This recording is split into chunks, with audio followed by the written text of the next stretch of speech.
Nazi/terrorist/evil billionaire George Soros terrified after what Trump's people just did to him at White House. George Soros, a Hungarian Jew who escaped the Holocaust by pretending to be a Christian, was 14 years old when he witnessed his fellow Jews being shipped off to Nazi concentration camps. With help from a man who claimed that George Soros was his adopted godson, this man also aided in the confiscation of property from Jews, something that George Soros himself openly admits to knowing. In an interview with Bob Croft from CBS, George Soros was asked if it was difficult for him to accept the protection of a Nazi sympathizer who was victimizing his own people. In response, George Soros said, "Not at all. Not at all. Maybe as a child, you don't see the connection, but it created no problem at all." When Bob Croft pressed him on his feelings when he was escaping the Nazis, George Soros continued, "Well, of course I could be on the other side. I could be the one from whom the thing is being taken away. But there was no sense that I should be there, because that was, well actually, funny in a way. It's just like in markets, that if I weren't there, if I wasn't doing it, somebody else would be taking it away anyhow, and it was whether I was there or not. I was only a spectator, the property was being taken away, so I had no role in taking away the property, so I had no sense of guilt."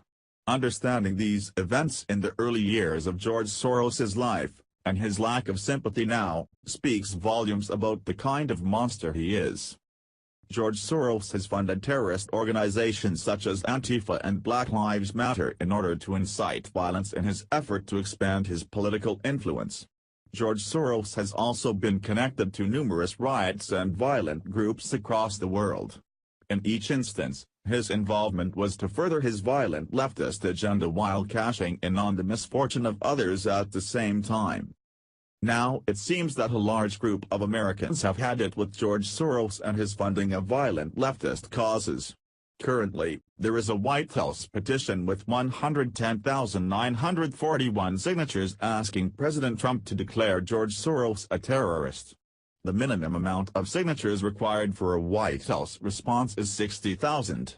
The petition, created by the anonymous user EB states, whereas George Soros has willfully and continuously attempted to destabilize and otherwise commit acts of sedition against the United States and its citizens, has created and funded dozens, and probably hundreds, of discrete organizations whose sole purpose is to apply Alinsky-model terrorist tactics to facilitate the collapse of the systems and constitutional government of the United States, and has developed unhealthy and undue influence over the entire Democrat Party and a large portion of the U.S. federal government. The DOJ should immediately declare George Soros and all of his organizations and staff members to be domestic terrorists, and have all of his personal and organizational wealth and assets seized under civil asset forfeiture law. If you would like to sign the petition, you can do so by clicking here. President Trump has been busy with the task of attending to the victims of Hurricane Harvey, but it is certain that President Trump will respond to this petition when the people of Texas have received all the support they require. In the meantime, this petition calling for George Soros to be labeled a terrorist continues to gather additional signatures. George Soros has been able to carry out his financing of the liberal agenda by using the Open Society foundations where he has given millions of dollars to extremist groups. Much of this financing goes through several layers, but it always leads back to George Soros. Under the Obama administration, George Soros was able to create havoc in the world economy and with race relations in the USA by funding Black Lives Matter, an organization that openly calls for violence to be committed against police officers. George Soros is the epitome of evil, and it seems that his past from World War II and his subversive actions in the United States are starting to catch up to him.